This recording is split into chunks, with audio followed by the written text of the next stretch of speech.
From architecture to painting and sculpture, literature to live music and theater, Radio 111 presents The Desert Scene, your connection to culture and entertainment in the desert cities. Here's Bonnie G. And welcome to The Desert Scene, and I'm so excited to welcome back to our show. He's been on at least once before. Michael Holmes, who's the owner of the Purple Room and keeps everything running there and is a wonderful performer as well. And his main thing he's talking to us about is that the Judy Show is back. Yay! Hi, Michael. How are you? Hi, Bonnie. I'm great. Thanks for having me. Good. So the Judy Show is back. I'm so excited. I'm finally going to get to see it because I've never gotten to see it. So tell people... tell people a little bit about what if they're living in a cave and don't know what the Judy Show is all about. Tell us a little bit about it.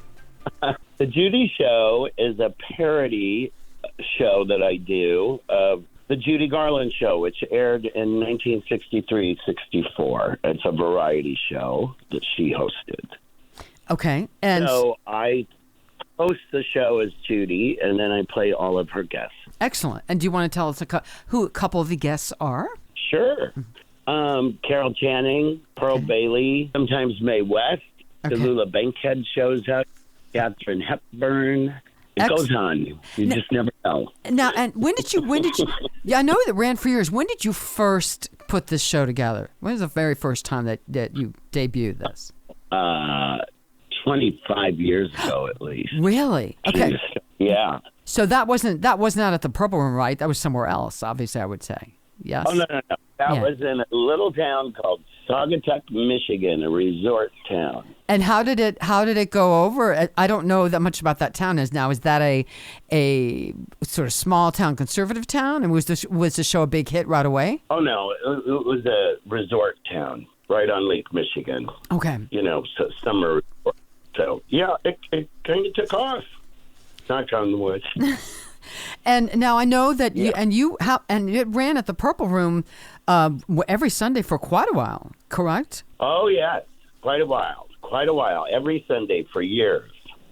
And then, unfortunately, I developed COVID and had some long COVID issues, some health issues. Yeah. So I haven't been able to perform. Mm-hmm. So this will be my first show in a year. Wow. And so, I'm sure you're excited about that. Do you feel any trepidation about, being away from it for a while? Oh yeah, absolutely.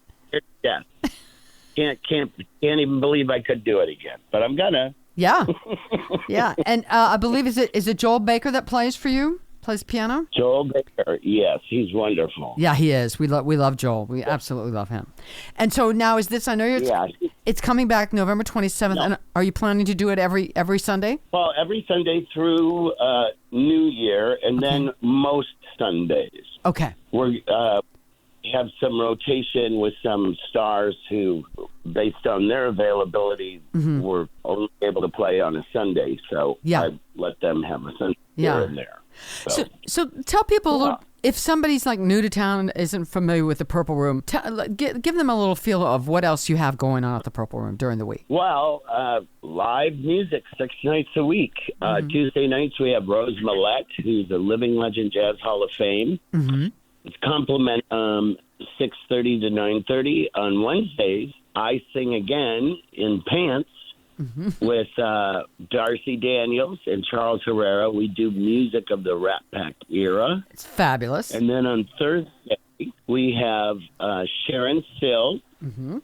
And we call her Baba Boom, Sharon Sills. She does everything from Broadway to 60s pop to jazz to everything. Yeah. Every Tuesday, Wednesday, and Thursday from 4 to 6, Mark Caney is there doing happy hour jazz. Love him. He's great. We have a great. Yeah. Mm-hmm.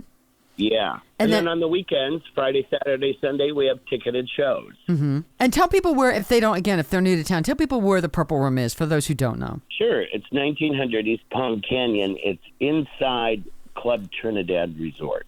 Okay. And let's go back to the Judy Show. So do you vary it each show as to which guests show up on Judy's show, whether it's going to be Mae West or whoever? So you don't have all of them every show? Do you sort of rotate them? Yes, exactly. Pretty much Betty Davis is always there. and then of course Judy, and then I kind of rotate it in there. Who's going to be the other guest? And what's your process? Do you do your best to do a really a spot on imitation of them, or it's their essence, or what's your process when you're doing each character? It's more their essence. It's a parody. It's a tongue-in-cheek parody. I'm very clear I'm not Judy Garland. I don't. But I think the idea of Judy is there. Yeah. Her spirit, the spirit of Judy Garland. And that's pretty much it. Yeah, essence. I don't do a dead-on impersonation. That's not all. And how did you? Did it take you a while to find the right costumes, wigs, makeup, etc., to get the look that you wanted for each character? Oh, it took years. The whole show started 100 years ago as Betty Davis. Betty and I played Betty, and then I had two guys with me, so it was called Betty and the Boys. And then it evolved into the Judy Show. I needed a character who hosted a talk show or a variety show, and Judy Garland did. Yeah. So that's where it all came from. And I always like to ask, I've had so many performers on this show, do you have a certain process, a certain like rituals that you go through before you're going to perform, whether it's the Judy Show or just singing as you? Well, I always do vocal warm-ups, regardless of who I'm singing as. But when I do Judy, the process evolved naturally, the ritual of putting on the makeup. And once the makeup is on, I'm Judy. Yeah. So if you came backstage and started talking to me, I would respond to you as Judy. Yeah. And is it? Would you say it's more sort of more effort, more energy, sort of a bigger emotional, physical energy output for the Judy Show than for you to just get up and sing as yourself? Is it a bigger production for you? Yes, it's a much bigger process. Yeah. It takes me about 45 minutes to do my makeup, and that's the big evolution process. Plus, all the shaving, it's just, whole day is committed to it. Yeah.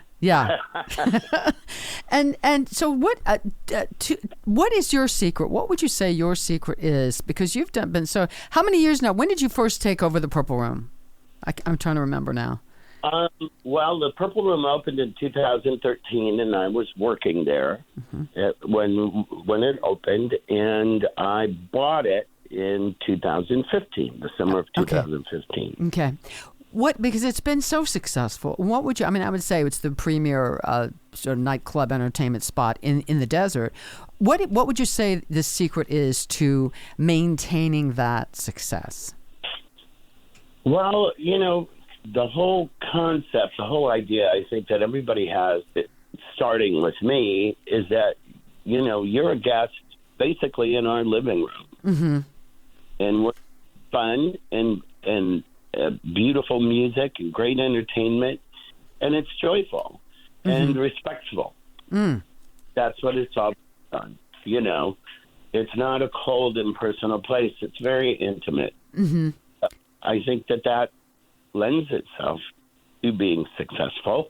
I'm very grateful it's successful. I'm not exactly sure what the secret is, but I think it's the people.